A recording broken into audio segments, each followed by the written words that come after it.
Every neural network ever built has the same design flaw as your brain. Or maybe it's not a flaw at all. Do you remember that feeling when you get on a plane that something might happen? Or maybe do you remember the time when you bought that lottery ticket and you actually thought that this time you might win? Well, in this video, I will explain that while these two events are highly improbable, the plane crashing and you winning a lottery prize, yet they are a feature of intelligence. And without this quote-unquote irrationality, we wouldn't be able to abstract and we wouldn't be able to be intelligent.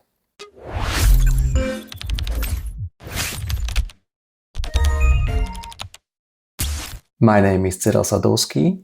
I am an engineer and also a researcher. And in this video, I will also tell you about one very special book. If I had the opportunity to read only one book in my life, I would read that one. So let's start with prospect theory.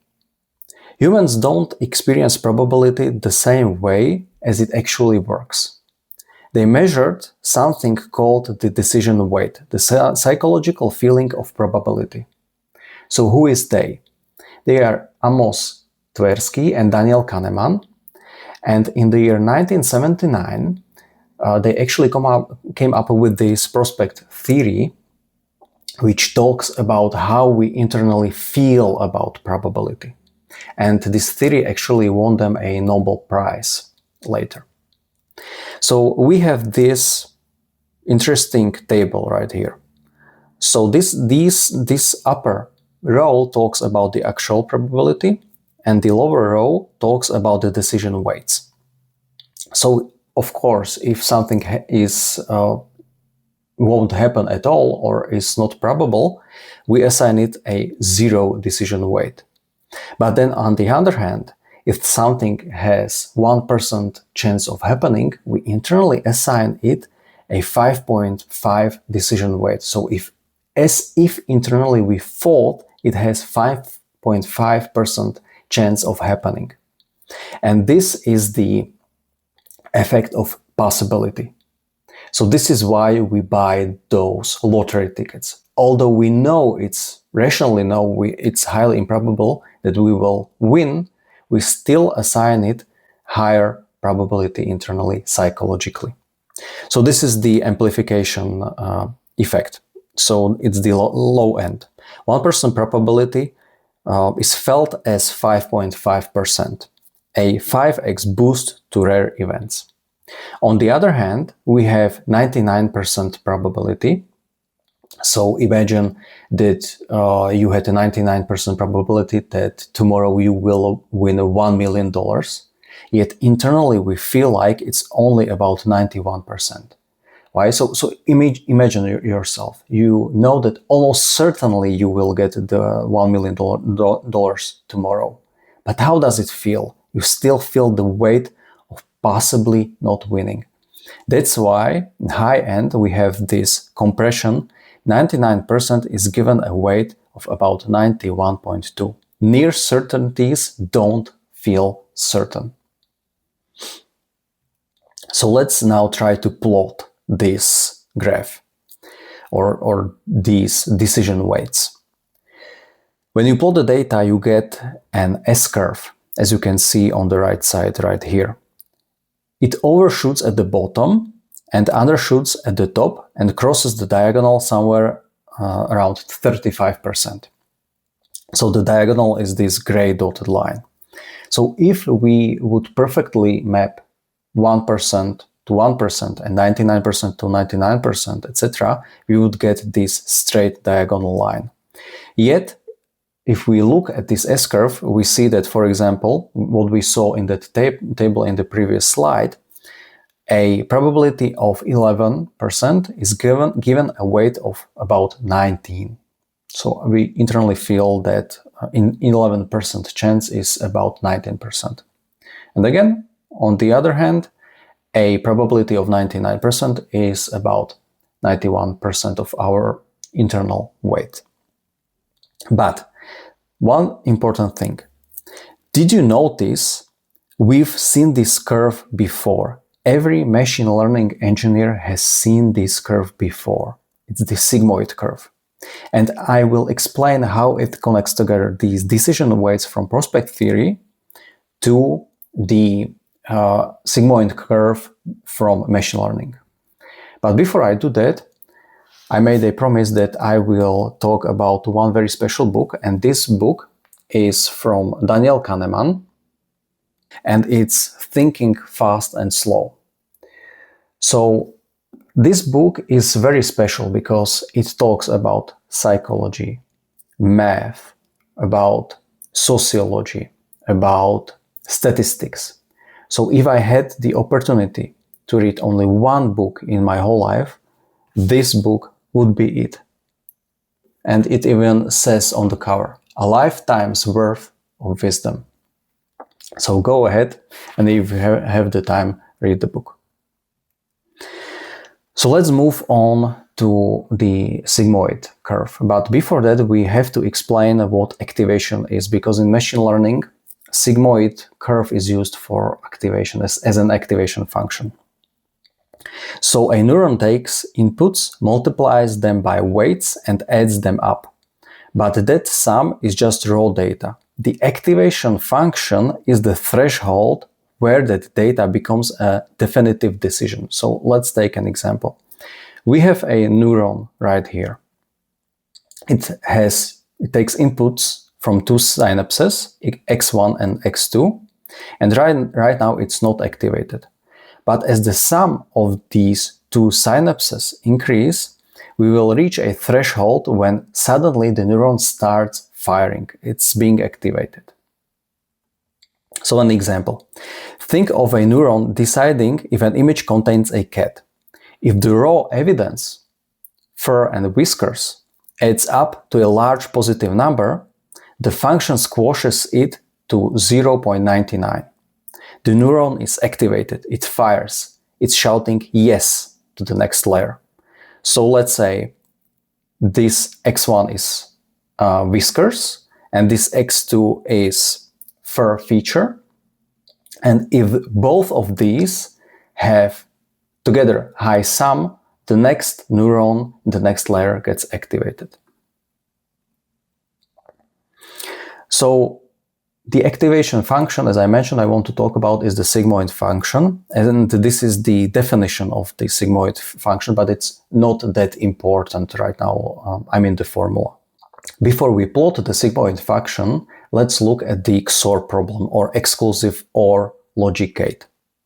So on the right side, we have a graph. It's from Boolean logic. And let's define the exclusive OR.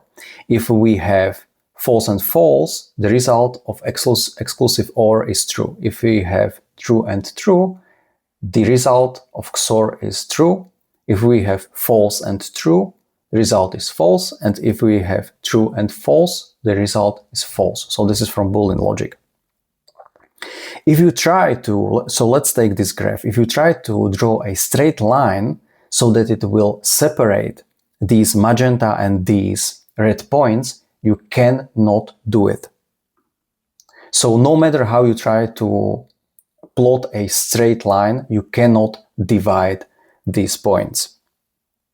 But what if we try to use a non-linear approach, which the sigmoid function is? So we suddenly can somehow start to bend the 2D space in a way that we are suddenly able to divide the magenta and red dots from each other. And this is where the activation functions, the nonlinear activation functions like sigmoid come into play. So this is the curve. It accepts any input from negative infinity to positive infinity and elegantly squashes it into a probability boundary between 0 and 1. So this is actually logistic regression in action. It doesn't matter if you input into this function minus 1 million or plus 100,000, the result will always be between 0 and 1. So let's take, for example, an input of minus 2.8 and the output is 0.057. And if we take an input of 4.11, the output is 0.984, and to minus infinity and to plus infinity. Now, here comes the interesting part. Does it look familiar? It's the exact same shape as Kahneman and Tversky's human probability distortion. So, although it's not the exact same function, it's a very similar shape. So let's now talk about it a little bit more philosophically and abstractly.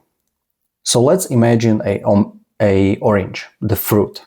So internally we know that orange should be a almost perfect spheric shape, and it should be a orange color. Now when we step into the real world, we have two different oranges, and although we know they are one and the second one are an orange, they might differ a little bit. One is a little bit maybe more round, the other one is a little bit more yellow than orange, etc. But as we are able to cut out the extremes on the upside and the downside, on the high end and the low end, we can start categorizing things into one specific category. So if we see in the world two different oranges, we know it's a category of orange and then a fruit and then a plant, etc. So now it all comes together. That feeling when you walk into a plane, that feeling when you buy a lottery ticket, it's the very same thing that allows us, although it sounds irrational, that allows us to think abstractly, to allows us to be intelligent, to categorize things into similar categories. So why is this important from survival perspective? Well, let's take into account the high gain amplifications from 1 to 0%. It's like a smoke detector. Your brain overreacts to weak signals. The cost of a false alarm is annoyance. The cost of missing a tiger is death. So imagine a caveman walking through a forest and then suddenly something rustles in the bushes. Well, if the caveman would assign the probability of 1%, the real probability of 1% of there being a tiger, well, if there really is a tiger, the caveman would not survive. So genes would be removed from the gene pool, and that means that the real mapping from probability to internal decision weights would be basically deleted or removed from the gene pool. So that's why it was evolutionarily beneficial for our ancestors to assign higher weights than real probability. And then on the high end, the saturation function, your brain underweights near certainties because nothing is truly 100%. Once large enough, output flatlines. It's computationally efficient. So you know when you wake up every morning, the sun is up. You know also rationally that there is not 100% possibility that the sun will be out. Something might happen to the sun or something might happen to the rotation of the earth, but it's so low probability that we essentially assign 100% probability to the sun being up when we wake up. It's just the kind of rational thing to do, also from the energetic standpoint. And I also talked about energy and the Friston's energy principle in a different video, and I will leave also a link to that video so you can watch it. Also, the interesting thing is the noise floor between 30 to 70%. When signals are about 50 to 50, adding processing just amplifies the noise. Your brain dampens the response here, conserving resources. The activation functions, like the sigmoid function or the decision weights from the prospect theory by Kahneman and Tversky. They are, in my opinion, the shape of thought. Kahneman called it bias, Rosenblatt called it an activation function, but maybe both of them were talking about the same thing. The sigmoid soul, the curve that makes us think and fear and hope and dream. If you liked this video, please press the like button. If you like this kind of content, please subscribe and also maybe share. Have a great day.